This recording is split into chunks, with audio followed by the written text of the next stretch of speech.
the cycle of depression. I want to speak to you about that because a lot of people get depressed from time to time. And I want to tell you how these characteristics fit into depression. So a person may have stressors, and those stressors could be anything. It could be stress from financial pressure, or family life, or work life, or living in certain environments.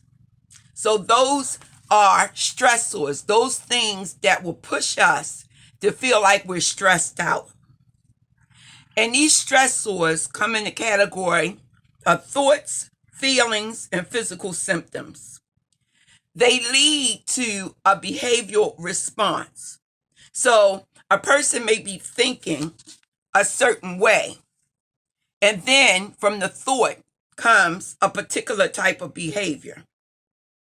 So thoughts, the category of thoughts, stressors often lead to negative thoughts, which may be irrational or exaggerated.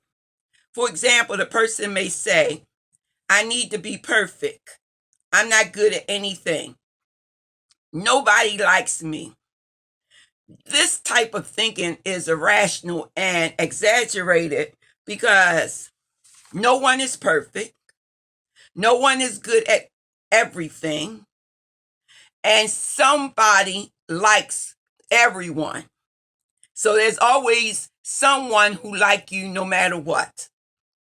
The next category is feelings. The way a person thinks about something has a major impact on how they feel and vice versa.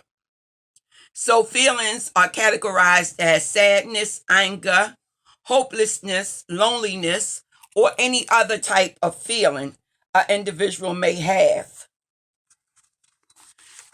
The next category is the physical symptoms. And I mentioned this when I spoke a few minutes ago, but I'll go over it again.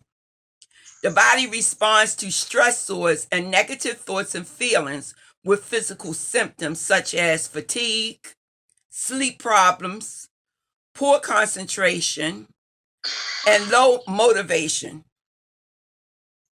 This leads to a behavioral response. And a behavioral response is that the person may feel a particular way. And act out how they feel. So the way a person acts and responds to thoughts, feelings, and symptoms may worsen stressors or create new stressors. As such behavioral response is categorized as social isolation, abusing drugs and alcohol, and neglecting daily tasks. So this is the cycle of depression. Once again, stressors will lead to thoughts, physical symptoms, feelings. And then in turn, it will lead to behavioral response.